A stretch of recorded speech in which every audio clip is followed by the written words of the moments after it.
Boston Mayor Marty Walsh joins us this morning. Let's go on the record. He's been front and center leading the city through the pandemic. Now his skills could be needed in Washington. Could the president-elect call on an old friend?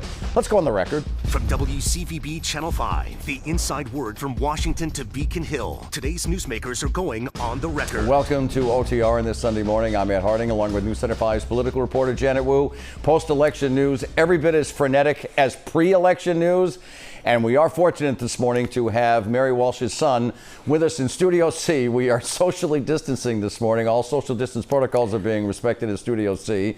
In January, Marty Walsh will mark 7 years as Boston's mayor. So thank you for what does your mother call you, by the way? Martin. Martin. Well, she'll be very happy with this opening today. So thank you for that. Great to have you with us. And we know that she watches, so we appreciate it. Mr. Mayor, your candidate won. Your candidate for president. You've been in his corner before the pandemic, before the Iowa caucus, when his numbers looked pretty grim back then. But some would argue his darkest days are ahead. How does he unite a country so deeply divided, Trump or no Trump? You know, I think, first of all, the tone that that Joe Biden has set already has been really amazing. Just talking about uniting the country, talking about that he's going to represent all people, not just Democrats, not just Republicans, but the United States of America. I think that's first and foremost is a big help. The fact that Donald Trump has not even acknowledged the election yet, I think, is also going to help us bringing this country together. But Joe Biden and Kamala Harris definitely have lots of work ahead of them. They know that. We've seen some of the policies that they're rolling out this week. I think the very first step of putting together a coronavirus task force to deal with the pandemic is just a breath of fresh air. And I think that a lot of people are going to see a lot of action like that out of Joe Biden in the months and years ahead. But he's also struggling to get even Mitch McConnell to have a conversation with him at this point. It doesn't look very optimistic at this point. No, it doesn't, and I think that, you know, I'm surprised and disappointed by Mitch McConnell and the leadership in the Republican Party, quite honestly. We've had, for over 250 years, a smooth transition from president to president. In this particular case, Mitch McConnell is not putting the country first. He's putting his own own party's political aspiration, I guess, first, if you will. Some people are saying he's doing it because of Georgia and fighting those Georgia seats, and they want to keep Trump happy because they want him to campaign for them in Georgia. Donald Trump has proven that he is just a selfish human being, and that he will not go and help someone else. He is all about himself, and I don't even know what's about his legacy at this point, but I think it's unfortunate. But I do think that once President-elect Joe Biden is in the White House, I think the relationship that he will have with the Senate will be different. I think Mitch McConnell will be complicated to work with on a daily basis, but I do think that he also will understand the importance of putting the country first at some point. Would you like to help him with the heavy lifting? Would you consider a job, depending, of course, of what it is, if it's offered by the president-elect? I mean, you know, there's a lot of talk and speculation. What I'm looking forward to over the course of the next 3 or 4 years here is working as a mayor with this president and with the White House, having a real strong relationship to work on the issues like the climate, work on issues like the infrastructure, work on issues like immigration that do have impacts here in the city of Boston, and moving our economy forward. Those are the things, housing and education. Those are the things I look forward to as we look into the next year and 2 years down the road. So does that sound like you're committing to running for mayor next year? Is that what I'm hearing? Listen, I love my job.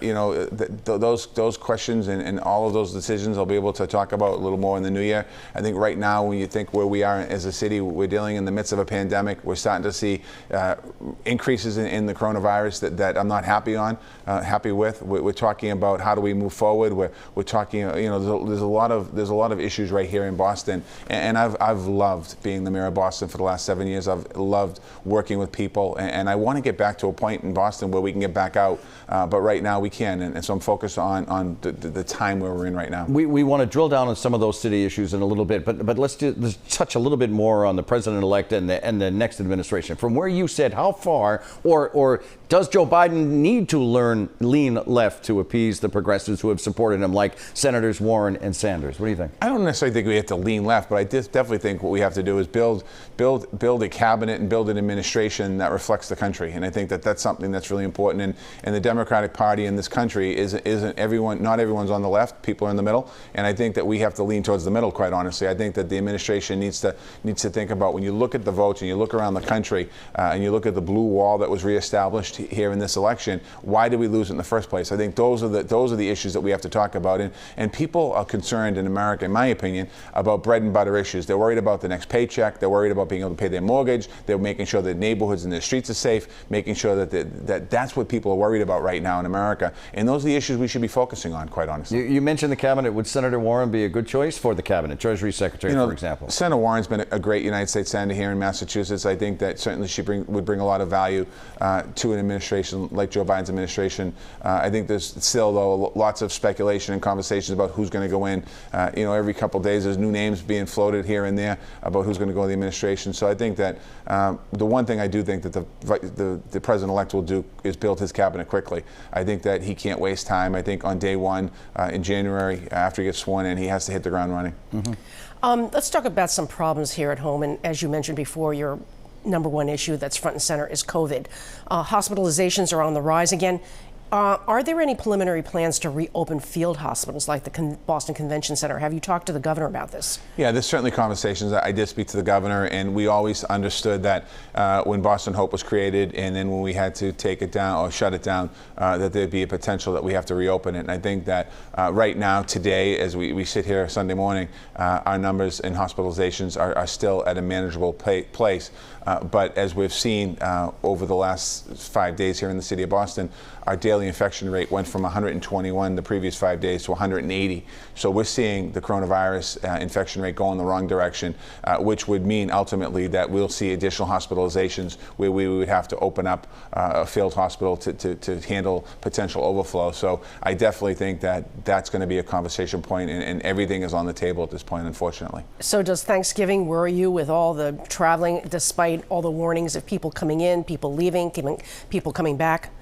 It really does. I mean, in the last 6-7 weeks here in Boston, it's been a concerning time for me watching the numbers creep up slowly, and we hadn't seen that from the month of June through roughly September. We've seen an infection rate of about 1.8% to 2.8%. In the month of September, just when we started to talk about opening schools, we saw that number go up to 3.5%. Now we're at 7.2%, and we're seeing hospitalization creep up a bit. We are definitely, the experts have said that the months of November and December, we could see a second surge here in the United States of America, or maybe here in Boston as well, in Massachusetts. And it seems like we're potentially in the beginning of that, and we have to take very cautious steps now as we move forward here, because I think shutting everything down would be devastating in a lot of ways to our economy. But unfortunately, we have to make sure, fortunately, I guess we have to make sure that, for me, the priority is going to be keeping people safe. So that means if we have to shut things down and take criticism for it, then so be it. But we need to keep people safe. You mentioned schools, and you want special needs students back in the classroom. So but obviously there's pushback on that. How confident are you that it won't become a super spreader like some members of the teachers union believe? Yeah, it won't be a super spreader. We're talking about 150 kids that are going to be spread out over 4 schools, but 5 school buildings. Very, very selected teachers and staff that's going to be working with these young people. We're putting additional protocol in place. We've got air purifiers in buildings now that we didn't have when we first opened in these particular places. We're going to make sure that the safety protocol is around these young people. Many of these young people that go to school, it's almost like they're going for therapy. We're doing physical therapy with them. We're also doing education with them, and it's going to be a very, very confined, very, very limited access or interaction with other people. It's going to be teams of people working with these kids. Should restaurants and hair salons, gyms, should they worry about being shut down again? I think that if we don't get the virus under control, and I'll just say this to everyone, anyone who wants to keep all those open, and I want to be one of those people, and I want to open schools, we need to get the virus under control. So if you're walking down the street without a mask, you're not doing your part. If you're not paying attention to the guidelines that have laid out, you're not doing your part. It's incumbent upon all of us to do our piece. I mean, I don't wake up in the morning and say, okay, I want to shut everything down. That doesn't help our city. Not having restaurants open and all of the other venues open in the city and people working, that doesn't help our city. That doesn't add to our economy. So it really is incumbent upon all of us to do what we need to do to keep people safe.